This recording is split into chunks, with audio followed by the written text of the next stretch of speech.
You've just entered the Disaster Tough podcast, the place for emergency managers, first responders, and humanitarians who want to get the job done. Stories, lessons, and tips are provided by field experts. I'm your host, John Scardina, owner of Doberman Emergency Management and former federal emergency response official who's responded to some of the most extreme disasters. Disaster Tough is our mantra.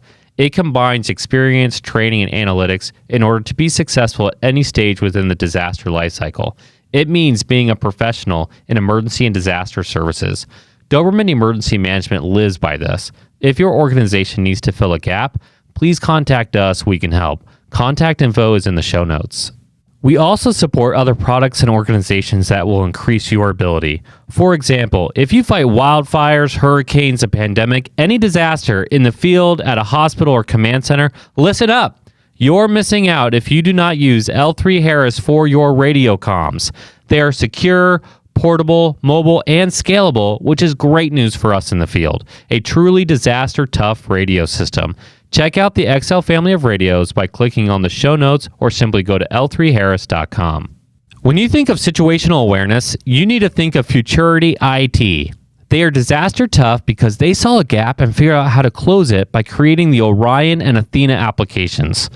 Situational awareness is all about speed, coordination, and accuracy of information.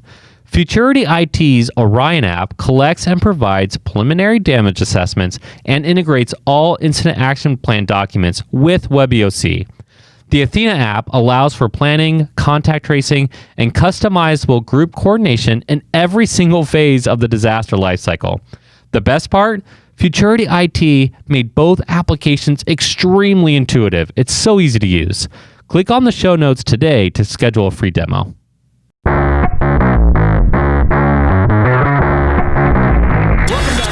It's your host, John Scardina. I am so excited for this episode.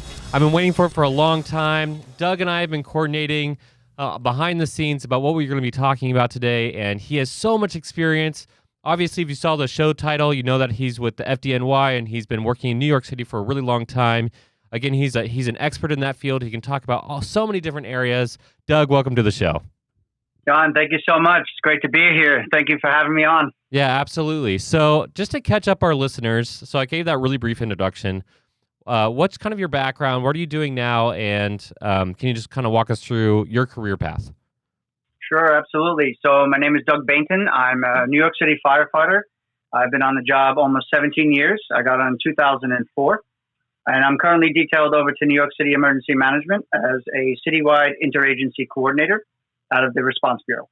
Okay, so you're a guy I like a lot because we always talk about like the next steps in your career. We give a lot of career advice on here. We try to show emergency managers that they need like response experience. They need that strategic experience.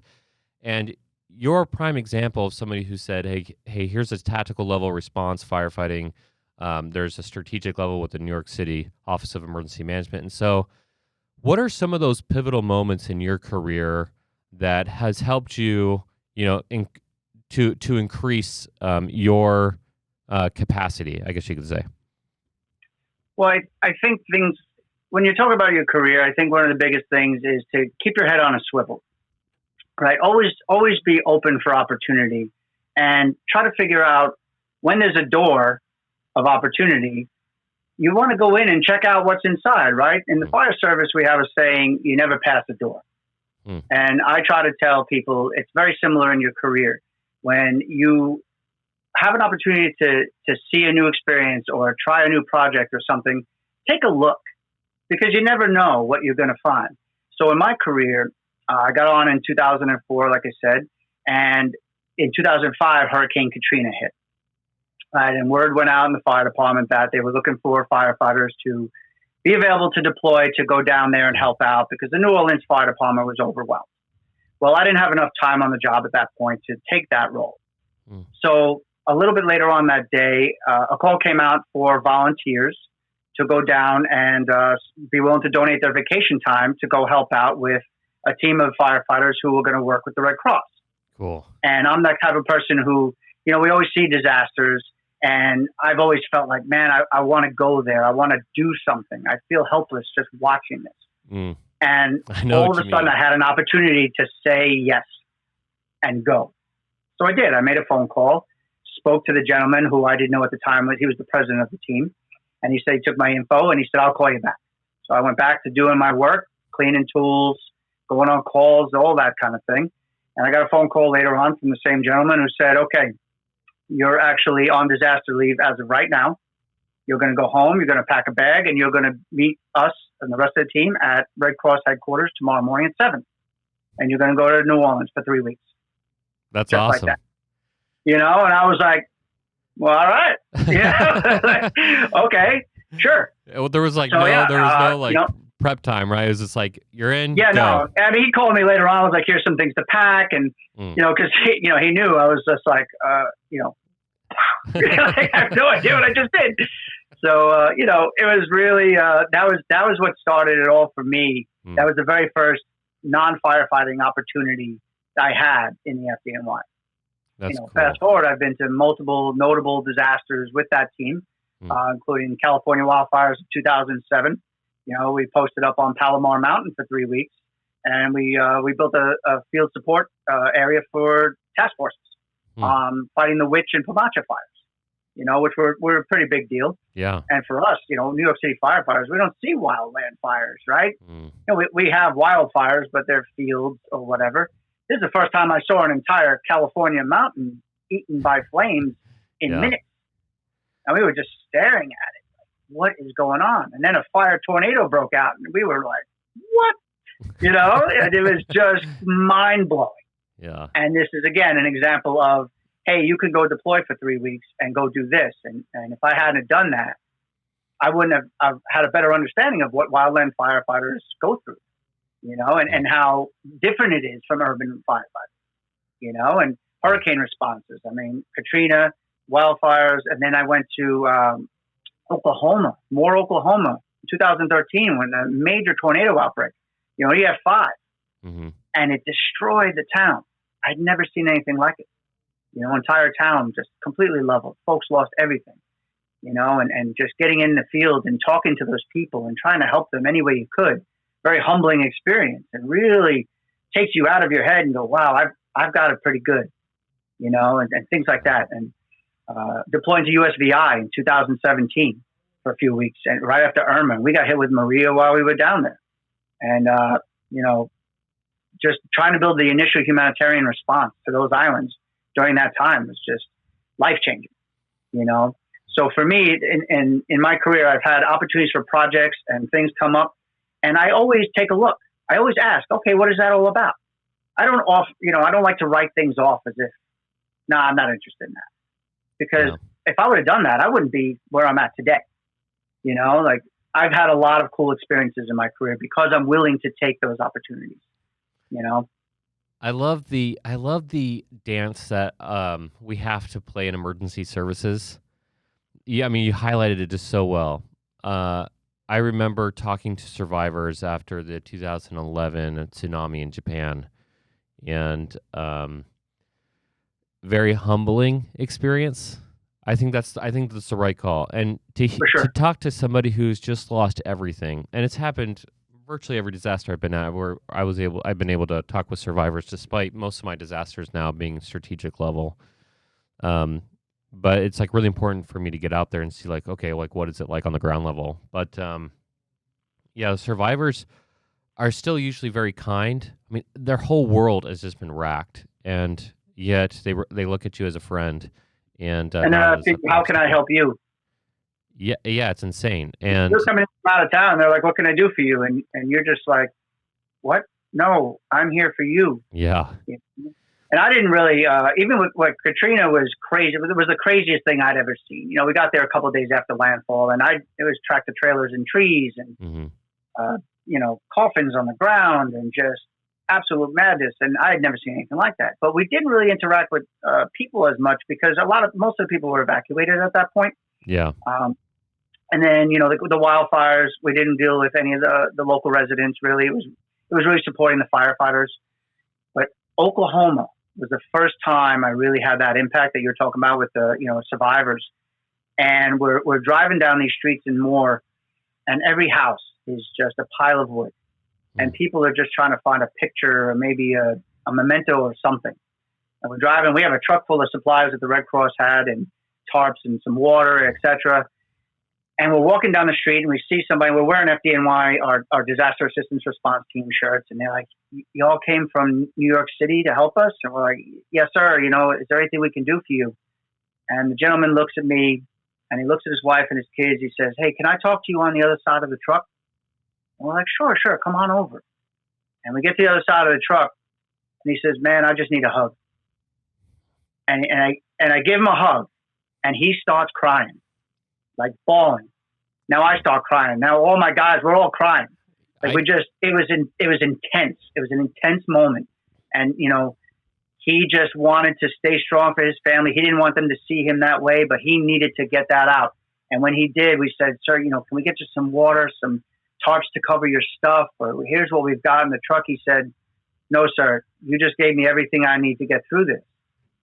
And man, that was like a punch in the chest. I'd never experienced that before. And you walk 2 minutes down the block and you see another family, these older couple in their 80s, and they're trying to put stuff on the street, trying to collect the damage. Half their house was gone. And we said, "Sir, ma'am, is there anything we can do for you?" And said, No, we're all set. Thanks for coming out." I said, "All right." And they said, and the gentleman starts telling us a story. And he says, when the storm was coming, we didn't think it was going to be that bad. He goes, "We didn't think it was going to be an EF5. He goes, "But then we realized it was. We went across the street." Now, this gentleman was on a walker, and his wife, they're 82 years old, going across the street to try and get in the shelter. Can't get in. They go back to their house. They climb in the tub. He lays on top of her, and they just tell each other they love each other. Through this thing, the storm rips the back of their house off, and they survive. And they come out, and they're telling us this story, and we're just blown away. And blown away? And the woman said, "Oh, yeah, right." And the woman says, "He's my hero." Yeah. And I said, "Sir, can we take your picture? Like, you're everything that embodies, what we love about this. We're trying to help you, and you just did the right thing for your wife, and that's just your life." And we were like, man, the humility and he said, "You could take my photo, but I got to get my hat, and I don't want my walker in the photo." And he stood there tall and proud with his wife, and they smiled. As he should, yeah. And half their house was gone, and they're in their 80s. And I was like, man, I want to be half that man when I get that age, That's real courage too. Yeah. And I've taken every disaster home with me, and just, almost to a fault where I look at my stuff, like I have too much stuff because I've just spent 3 to 5 weeks in an absolute chaotic environment where people lost everything. Yeah. So it's a very humbling experience to do that, and interact with the people. Yeah, you're talking about real life here. I mean, blown away though. That was kind of funny. Yeah. It's tough because we just started doing these YouTube videos, and so I started I almost got emotional there, and I had to pull back real quick, and I can't show that on screen. So, but again, that shows that dance we have to play, because you're talking about these really powerful, humbling experiences. But then you also said something that really caught my ear. You said it, but I've had these really cool experiences in my career, and that's the dance we always have to play. We don't want disasters to impact people, and when it does, we feel really bad for them. But we got into this field for a reason. Like, I like to say, I want to punch a hurricane in the face. Like, I want to figure out every single way that I can, attack that disaster and help people, and get people back to that normal, or that new normal. And that's why disaster tough is kind of my thing. I don't like resiliency. I'm probably gonna get a lot of flack for that, but resiliency is all about bouncing back, right? It's about oh, you fell down and get back up. Well, I don't want to have to fall down. Yes, things happen, and you want to have that peace, but I think we need to focus a lot more on mitigation. We need to focus a lot more of stopping this stuff. And to your credit, and to New York Fire and firefighters in general, firefighters have done a phenomenal job over the last 50 years of changing how the general public deals with fire, and how often that they have a fire response. You look at between building codes and teaching people don't smoke in your freaking bed, and all these other things that cause fires. firefighters are becoming much more medical in just what they have to do, and I'm sure you can talk more about that. But Sure. that's all about having cool experiences, but at the same time being humbled when you meet the survivors or understanding the victims. I mentioned this one other time on the podcast about maybe 6 months ago. I don't know how many people I've helped, but I feel responsible for all the people who've died in the disasters I've gone to, and I've kept that count, and it kind of fuels me to like make sure that number never grows. And when that does grow, it's like, okay, what happened?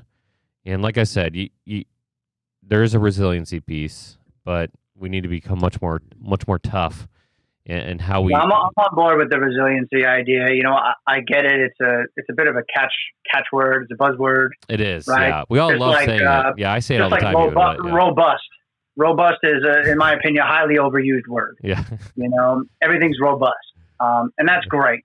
You sound like you're talking a good game, but resiliency to me, I want the least amount of need for resiliency. Yes. I want to be prepared enough and knowledgeable enough when the incident happens to mitigate it, such that a high level of resiliency is not required. Yes, that's the goal. You want to be resilient if you have to be resilient, and that comes with great planning and great execution. I don't want to count on it. Yeah, I don't want that to be the main thing. Yeah, I think I don't want to expect the storm and say, okay, the government's going to come save me, and then I'll become resilient. Yeah, that's just not how I think it should work. Well, I mean, the problem is, and you and I have talked about this offline, so it's like a good time to talk about this now, is, you get some people who get out there who have only looked at disasters on paper, and they don't really know what it's like. And so they're like, oh, yeah, a tornado went through there, and this many homes and this many people, and returning to normal means dumping this many dollars, what I would call like the armchair emergency manager. And they don't really understand. They think every incident you're going to have a major impact, and it'll be a 10-year recovery. Most large-scale disasters, catastrophic disasters, are 10 years. Right. So, but they've never smelled flooding. Say that again. They've never smelled flooding. Yes, yes.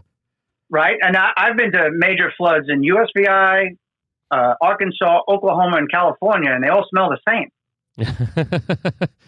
You know what I mean? Like, there's a very distinct odor to flooding. It is and when not I tell fun. people that, they're like, what do you talk about? I'm like, you wouldn't know unless you were in that environment. Yeah. How do you explain salt if you've never tasted it before? Yeah. You know what I mean? Like, and that's to your point about, you're reading about this on a piece of paper or in a book, and you've never laid eyes on it or touched it or tried to really make an impact physically one-on-one with the people that are directly impacted, Mm-hmm. And that's an unfortunate side of, I have a lot of respect for folks who come right into emergency management without any first response or field experience, because, they have a different kind of balance than I did, coming from a first response field experience. Now, obviously, coming up as a first responder, you have to be able to remove that hat, yes. And put on an emergency management hat. That's a very different world. And I think, like you and Todd DeVoe were talking about this a little bit. There's a crossover there, and purists on all sides will be like, I can do that, Wow. And I think that's one of the funniest arguments I see go on. It's like, I think you mentioned police departments who advertise, take some ICS classes, you can be an emergency manager. Where so classes are not what makes you the emergency manager. You know what I mean? That's not how it works. Well, any more than Proby school makes you a firefighter, Well, that old school way of thinking, especially before 9/11, of when I retire from my tactical job, my first responder job, I go and get a cushion job, and so I have basically 2 retirements. And if I did fire, like I said, on Todd DeVoe. In fact, if people are listening, Todd DeVoe, EM Weekly, you should tune into his podcast. I'm a big fan of his, but he's on the show, and we were talking about that. And yeah, if you're a fire, you focus on evacuations, mustering locations, that route. If you do police, it's all about active shooters, active assailants, security. And so you stick to what you know. And the problem with that is both of those things are incredibly important, and you need to add those pieces. You need to add the medical piece. You need to add the coordination piece, which is sometimes outside the realm of fire and police, is because they're so used to being like the top dog when they show up to a scene that they don't really understand that coordination. But they're silos. Yeah, exactly. But at the same time, and as emergency managers, our job is to try and take those silos, merge them as best we can, get that kind of 10 to 30,000 foot view. Yes. And see if and try to anticipate what we might need and line it up and support those agencies who are doing that tactical job as best as we can. Yes, exactly. And I say this the exact same thing to emergency managers, which I think you're kind of getting to, is if you go directly into emergency management without any response experience, and I like to include volunteer response experience, just getting 100%. Out there and seeing what it's like. But without having that background, you are not allowed to hang your hat with the fire or the police, and there's a little bit of a gray area now because in the last 10 years or so, because FEMA has been focusing on protection. It's one of their 5 mission areas. And right. Emergency managers have been taking that. And as emergency management has become... That is the gray area. Yes, exactly. And as emergency management is much more public. I feel like 2020, like Todd said this even on our show, it's so much easier to explain to people now what emergency manager is. Before it was like, what are you? And sure. But because of that, because it's more public, people look at us as the first responder as well. So if I'm an emergency manager that's hired for a corporation, then there is a security aspect to that. And when there's a security incident, the emergency manager is called and expected to do something. One, it's part of their job. But 2, that's the persona of senior leadership. And so what do you do if you don't? And right. my big thing is, I made this quip about join the police academy. What I meant by that was you're not allowed to hang your hat until you have training and experience. And if you're expected to step in one of those other realms, then you need to, your education alone does not provide that. Your title alone does not provide that, right? No, just reading a book, Yeah. As a guy who has about 1,000 books behind him, it's very theoretical, if you haven't actually done it. And I'm a big fan of first responders getting into the emergency management field, but only if they're willing to adopt the right mindset. Right? It's not okay. I'm a firefighter. I was a fire chief for 30 years. Of course, I can manage an emergency. That's just not how it works. Well, because you're still being you're going to be very tactical, and we see it time and time again. It's those first responders who have that experience and then get involved in emergency management and are willing to look at this objectively and say, hey, this is a whole other side of this realm that I live in that I've never seen before. And I can meld that. And when you figure out how to meld it, one of the benefits I think as a first responder that I might have that someone who has of equivalent experience in emergency management might say, I don't have to be in the field to be able to figure out what's going on in the field. I like that. You know what I mean? It's not imaginary to me because I've actually done it. I can picture it, and I can almost feel the consequences. I can smell the flood from here. If you haven't physically done it, you're not going to be able to do your job. I know some really great emergency managers who do just that, and they've never touched, a survivor and handed them a bottle of water. But I think it's a lot easier when you have actually had that experience. But you don't have to be a first responder to do that. All of my disaster response experience, Katrina, USVI, all those things, the disaster response team I'm a member of is all volunteer. Yeah. So I was with the Red Cross. We partnered with the Red Cross and they deployed us. So, there's a lot of avenues to do that. But if I never did that, I would be riding the back step of the fire truck and that would be the world I knew. There'd be no way I could call myself an emergency manager like that. Yeah. I'd have a lot more training and experience that I'd have to gain. Yeah. And as emergency managers who want to get that kind of field or what we call that tactical experience, we use a lot of words and I think there's a lot of subjectivity in the things we talk about and we're just not willing to admit it. Like there are tactics in emergency management. When the executive, strategy level says what they say, and your job is to execute, that's tactics. Yes. Tactical does not mean molly gear and guns and fire hoses. Yeah. You know what I mean? That's one type of tactics. You know what I mean? I need to connect you with Tim Britt from the National Strike Team. Okay. He was saying that on the show as well. He says you can make the greatest strategic plan you want, but every disaster fails at the tactics. Absolutely. Yes. And and that's where if you don't have the right communications, and if you don't have strategy level folks who are willing to listen and say take and trust your folks and say, hey, this isn't going to work right, and here's why, but we can do this. Yeah. You have to be, all I ever ask of my senior leadership is trust that I'm going to do the right thing and provide top cover when necessary. That's a good way to look at it. I'm not going to break laws, but if you want the job done, I'm like, the people need water. There's water there. We're supposed to fill out a form. Those people haven't had water in 2 days. I'm going to give them the water. Yeah. You know what I mean? In my mentality, that's the end of the story. We have to remember why we're here. What are we here for? Yes. You have to let go of your ego. It's not about you. You know what I mean? None of this is about us. Not one bit of it. It's not why we're here. And if it is, then you're in the wrong arena.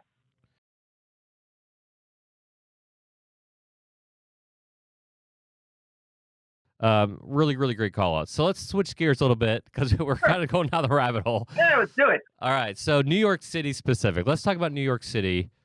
As a guy who has not responded to any major incident, I didn't do Sandy. I haven't done anything really big in New York. Luckily, though, I've interviewed people like you and Joe Hernandez, who's actually coming back on the show, who responded to 9/11, and some of these kind of these big names. Mike, I think you're a friend of his. Oh yeah. Yeah, he's a good guy, and he's helped out a little bit. So, talk to me about the complexities in New York, because I'm one of those guys who's looked at it as on paper, and what I see on paper, quite frankly, is there is this there's the good and the bad. The good is that New York Fire has this amazing reputation for setting the standard for the field. I did work in the UK, or in fact, it wasn't even work. I did research in the UK at the Fire Service College out there. So shout out to them. But they were like, yeah, we always coordinate with FDNY. So is that something that is like reputation based, and because you have 218 firehouses, or is it because you guys, the complexities of New York, and you really have to keep on changing your tempo? Like, can you walk us through that? Sure. It's really a combination, right? So we're a big, busy, and well-known city, straight off the bat. Yeah. Right? So the police and fire departments in those cities are going to have a certain level of higher reputation than you might find in other towns, just by name of the city alone. Mm-hmm. Right? When you get bigger incidents, and we always have bigger cities have bigger problems, right? When you get those big cities, eyes are on all the time. Mm. So for those smaller areas, they might want to say, well, how are those departments handling these type of problems? Because they do it way more than we do. But the truth is, in the city, we also look at other departments that experience things that we don't necessarily experience. It doesn't matter the size. And I think one of the biggest things that we have is we're a vertical city, 8 million people in a very small space, but we're a very forward-leaning, aggressive fire department. We're aggressive in training. We're aggressive interior attack for fires. We're very well known for that throughout our history. And we're constantly learning and looking for ways to improve. Sometimes, unfortunately, we're improving as a result of a line of duty death or a major incident. And other times we're saying, hey, that was a close call. We need to make sure that never happens again. But we're constantly doing that. And obviously 9/11, really put New York City on the map. And FDNY and NYPD certainly became more of a household name worldwide at that point. Right. So I think just our consistent proactivity and leaning forward and being aggressive and learning and sharing our information is what helps fuel that, that reputation. It is a complex place. When you're talking about fighting fires in 20, 30, 40 stories up in the air, Firefighter who is in a rural town with only 1 or 2 story homes probably can't even imagine what that's like. Yeah. I couldn't imagine what it was like until I did it. I had no idea. How is this going to work? That doesn't make any sense. Well, the standard for commercial buildings is that in an emergency, all the elevators automatically go to the floor, right? So you're climbing every single one of those buildings, right? So I can't imagine it. I don't want to imagine it. That sounds like the worst. Huh? Cardio? A lot of cardio, yeah. The thing is, you're not even at work yet. You got to climb those flights, and then you go to work. But the complexity of the city itself, even from an emergency management point of view, right? Think about the infrastructure, how old the city is. And the infrastructure in, say, Manhattan, it's underground, right? Your steam pipes and your water pipes and your electric lines and your telecommunications and the subway system. And, when you see the road dug up and you look in that hole and you see all the various levels, and sometimes you'll see support structures that were put in 100 years ago. We just built on top of them. Yeah. And just trying to wrap your head around, how am I going to coordinate this? I don't even know who needs to be here, Or if the system exists to fix. And that's part of what you figure out, As a firefighter, I never worried about that, right? Because I had my fire helmet on. I'm going to go in, I'm going to do the job, and I'm going to get on the rig, and we're going to go back and wait for the next call. As an emergency management professional, I'm looking at it like, okay, who's this going to impact? For how long, and who do I need to get here to fix it? Right. Very different mentality. When you're a first responder, you're leaving the scene, and you're probably not going to see those folks again for a bit. The emergency manager, you're dealing directly with them for a while. That sounds brutal, and that sounds like every large scale disaster I've been at, where it becomes the entire game of success becomes coordination. If you break down coordination, if you have a gap in one of your ESFs or your lifelines, whatever you want to call it, oh my gosh, all my FEMA buddies are going to harp on me for they're different, they're the same thing. But that coordination piece, and you can also speak to that well. So I kind of want to ask you kind of a point blank question, but how do I phrase this in a way that? So police and fire, New York. You're talking about coordination over and over again. And as an emergency manager, that emergency management hat on, you just said several positive things about New York police, which is awesome. Mm-hmm. However, when I talk to New York police or New York fire, I think the kind of standard is that there's not a lot of coordination. There's not a lot of communication there. Are you telling me that that's changing? Are you telling me that you've kind of seen the bright light moment? Or has there been after actions that said, okay, we got to get over this? How is that working out in New York?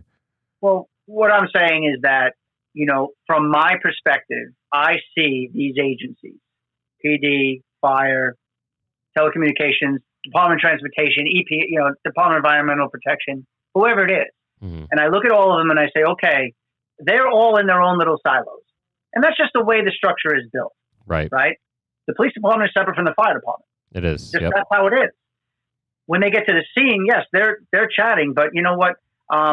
Unless they each know that incident requires them to talk to each other, they may not automatically do that because they have their own jobs to complete first. Mm. So our job is to come in and make sure that we get them in there as early as possible in the same, we'll hold an interagency meeting. Let's talk. Let's make sure everybody knows what's going on. The scene might not require the NYPD to do very much for us right away, but we're going to say, hey, we need the security of this site.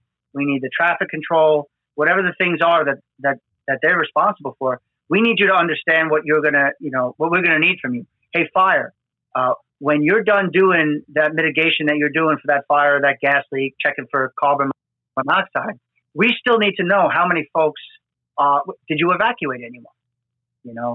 That kind of thing. So There is communication. I think what happens is a lot of folks in every agency don't necessarily always know what everyone else is doing, but I don't think it's like that anywhere. I don't think everybody always knows what's going on all the time. The average firefighter, I wouldn't know what NYPD is doing when I'm going to a fire. I can assume, but I don't necessarily know that they're putting traffic blockades up here, and here. But in the emergency management realm, I do, because I need that to happen, because we need certain things to go right. And we need to protect everybody that's operating at that scene. So there is definitely, it's definitely a communications issue that I think we handle it very well. I think, fire chiefs and police chiefs and police officers, when we approach them, they'll say, hey, what do we need? What do you need? Everybody's always looking to help. Every agency, they know that they don't know everything, and they're asking, how can I help? And to me, that's critical. That's exactly right. And I think you just made the greatest pitch for the role of an emergency manager by talking about silos. Yeah, they do have a job to get done, and they have the authority. The system's set up with the different authorities. They have the authority to do this or do that.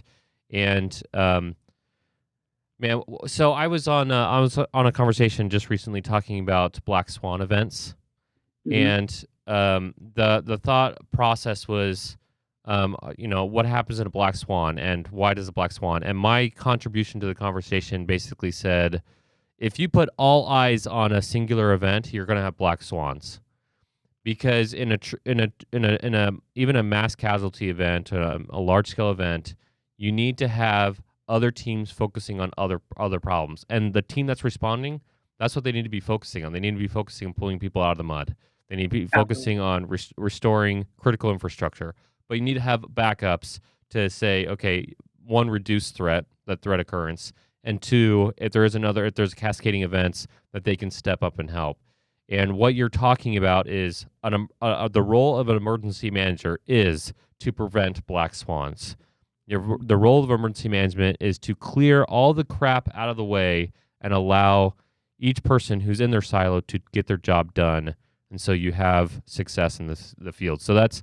we need to be able to identify the gaps and figure out a way to fill them, whatever that gap is. And you'll always have limited resource.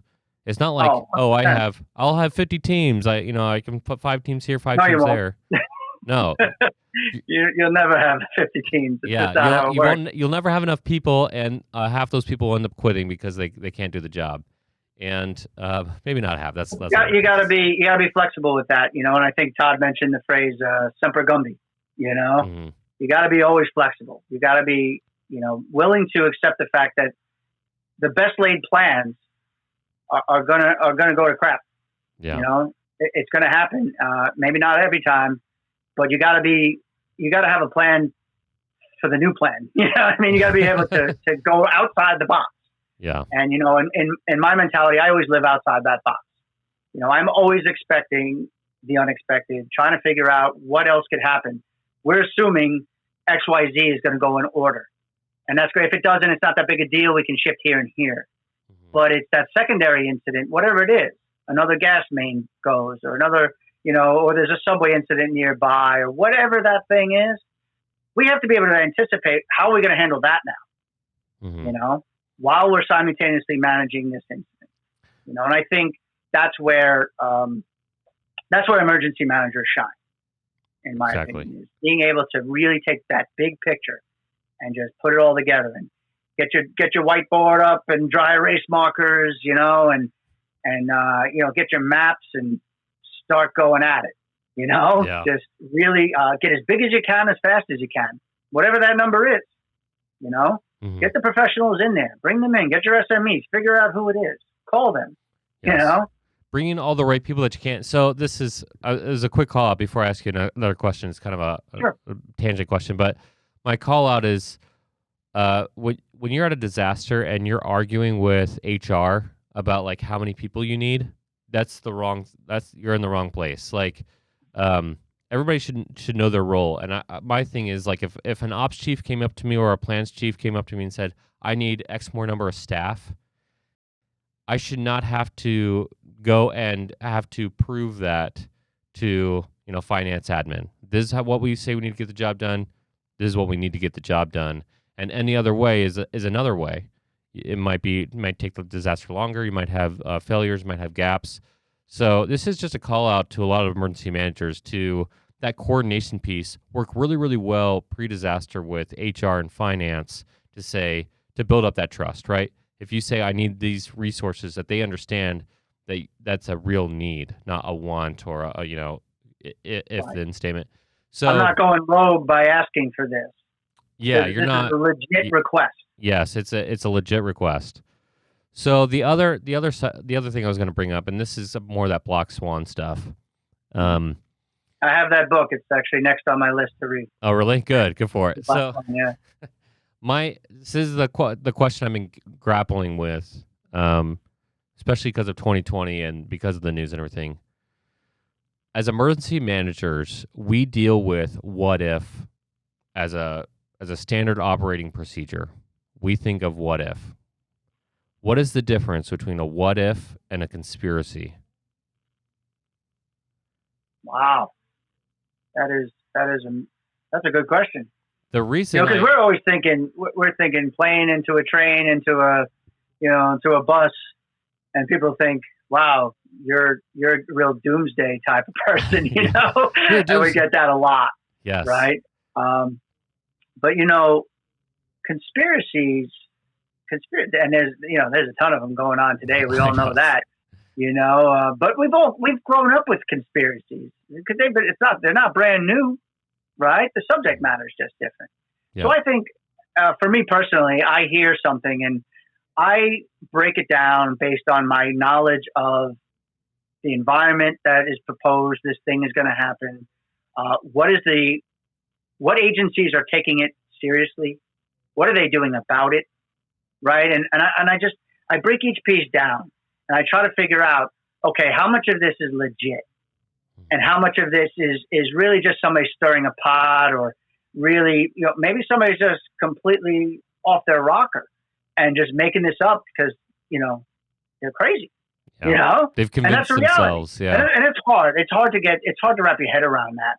But if I find a news story, I try to stay away from the news, honestly. Like if something legit happens in the city, I'm going to get a phone call and I'm going to have to respond to it, and I'm going to deal with it that way. I try to be heads up. It's very, it's a difficult balance to not get into the weeds and then next thing you're reading the comment sections, and people are slinging digital missiles at each other, and it's no good can come from that, Yeah. But for the conspiracy theories, I do what I do with the news. I look at multiple sources. I find the common parts that everybody's got. And then I start to break down where are we swaying off topic? All right, you're talking about X, but now we've got two different opinions on it. Okay, well that goes in the questionable column for me, and I don't buy into anything straight away. Unless it comes from my bosses, like this is what happened. This is a legit threat, Mm-hmm. Yeah, I don't trust anything like Instagram, and you're watching people's stories and they're posting all manner of craziness, and I'm just like, I have no time for this. Yeah. However, if you are going to be on Instagram, you should follow the Disaster Tough podcast. 100%. Yeah, as I currently do. That's awesome. Good man. Yeah. So, what you're saying right now is what I've been thinking of. I think my answer is, and I want to think about this more, and quite frankly, if there's people listening to this right now, I'd love to hear their input, and maybe I'll ask emergency managers this. I probably should have led with this. We can cut out everything else before this because this is a big deal. My thing is intelligence, data, trusted data sources. I play the what if game as an emergency manager. I don't get into conspiracies. And I think the difference is I'm able to say, okay, here's historical data. This is what actually happened. Not what people said was going to happen, not these hyped up, crazy scenarios, but okay, what is actually happening? And I'm comparing that to historical data. One thing that was really big for me when I was on the national team was I compiled, and I still have it. I'm really grateful I took the time to do this. I compiled every single credible source that I had.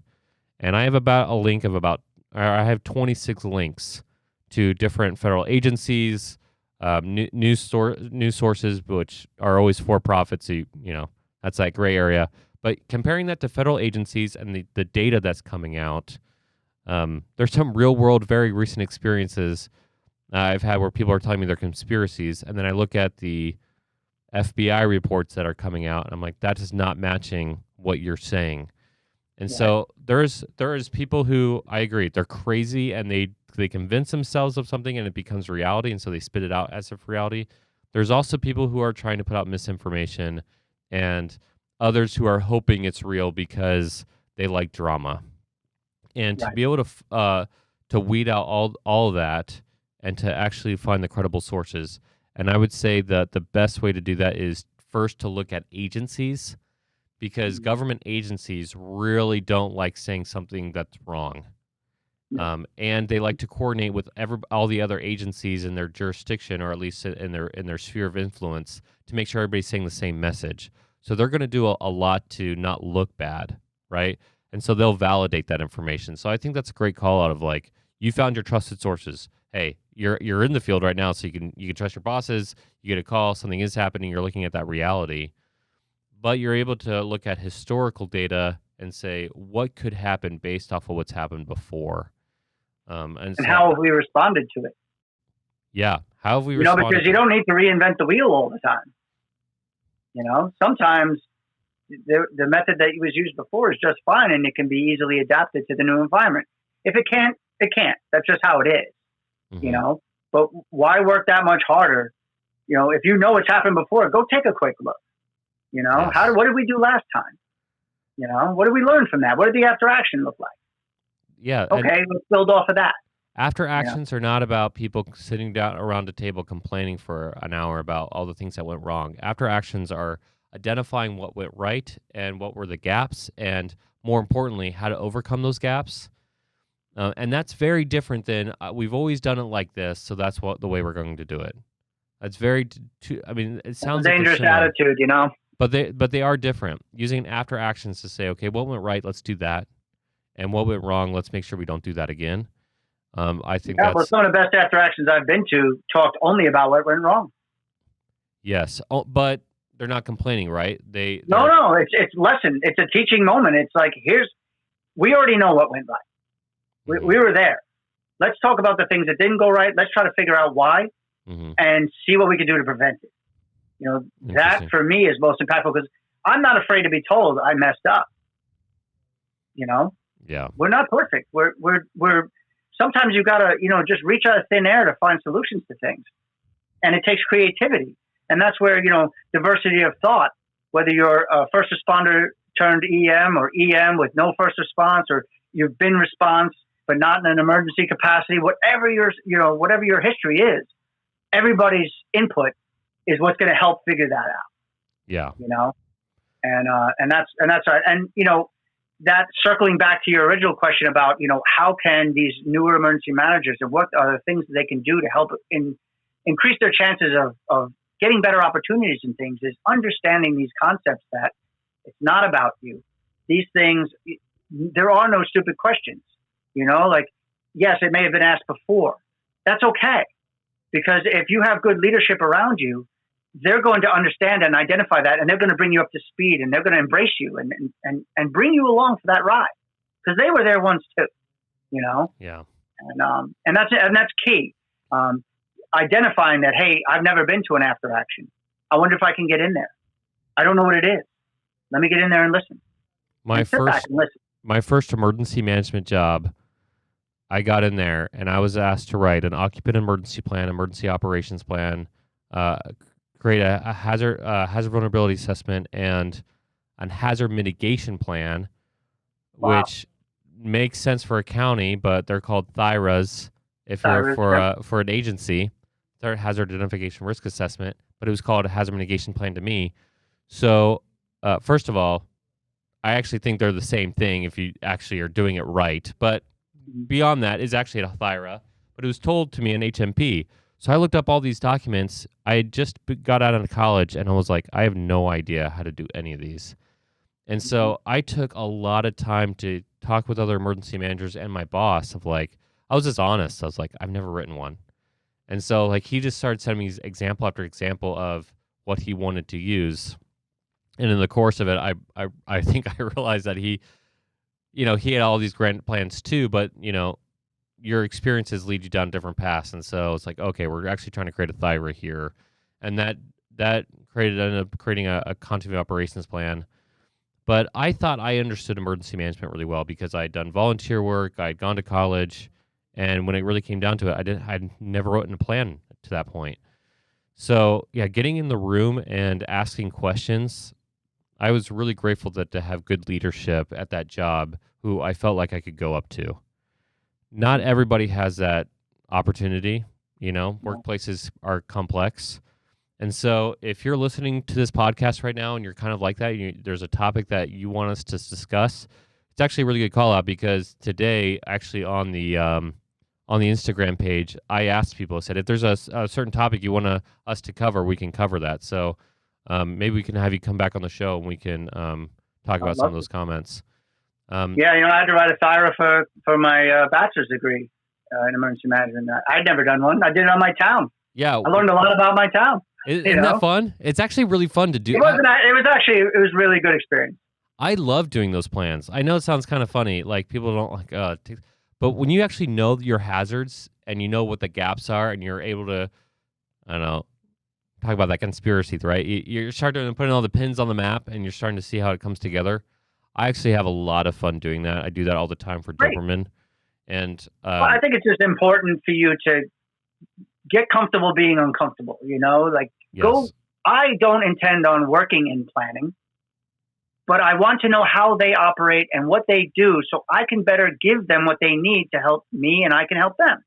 Yeah. Like if I don't ever spend any time with those folks, I'm never truly going to be able to say I understand what they do. And that's coordination, through and through. And I think it should be that way for anybody, old or new in emergency management or in any career. Well, that kind of brings us... always be willing to try new things. That brings us into our last question. We kind of went full circle here. We're talking about lessons learned. We're talking about your own career experiences and coordination. And this whole episode has all been... There's that moment where we talk about mental health, and that's really important. But most of it's really been about coordination and getting out in the field and getting experience and learning how all these different pieces work.